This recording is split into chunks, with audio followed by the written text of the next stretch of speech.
ভাবছি বাংলাদেশের ক্রীড়া উপদেষ্টা আসিফ নজরুলের কথা। আমি ভাবছি উনি কি সত্যি মানে একটু অল্প বোঝেন? নাকি কাউকে তেল মারতে চান? নাকি অন্য কোনো কিছু? ঠিক বুঝতে পারছি না।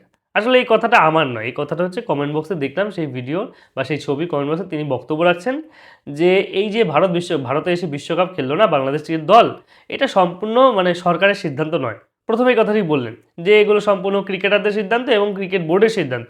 মানে লিটন দাস থেকে শুরু করে সব খেলোয়াড়দের উপর দোষ চাপানো এবং সাথে ক্রিকেট বোর্ডের সভাপতি বুলবুল থেকে শুরু করে আসিফ আকবর থেকে সকলের নামে দোষ চাপানো গেল, সব গেল। এখন আবার তিনি আবার ফেসবুকে পোস্ট করেছেন কি না আমার আসলে কথাটা ওইভাবে বলা হয়নি, আমি ওইভাবে বলতে চাইনি, অন্যরকমভাবে কথা। মানে এরা ব্যাখ্যা করছে একরকম কথা, বলছে একরকম কথা, অস্বীকার করছে একরকম কথা। মানে আর কেমন ভাই দোগলা বাজে, 180 ডিগ্রি ঘুরে চলে যায়। মানে এই কথাগুলো বলতাম না আসলে। কমেন্ট বক্সে অনেকে মানুষ মন্তব্য করছে এবং মেসেজ করছে, দাদা এই বিষয়ে নিয়ে কিছু বলুন। তাই বলতে বাধ্য হলাম। যাই হোক সেটা আপনাদের নিজস্ব ব্যাপার। আমি এ বিষয়ে কিছু কোনো কথা বলতে চাই না।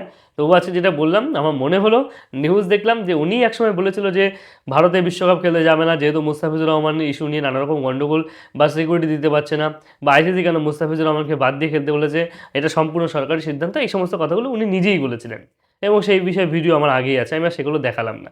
এবং এখন তিনি স্বীকার করছেন যে না, এটা কোনো সরকারি সিদ্ধান্ত নয়। এখন আবার বলছে না এটা সরকারের সিদ্ধান্ত। মানে কী যে বলছে, কী যে করছে বুঝতে পারছে না ঠিক। যাই হোক ভালো থাকবেন। ধন্যবাদ।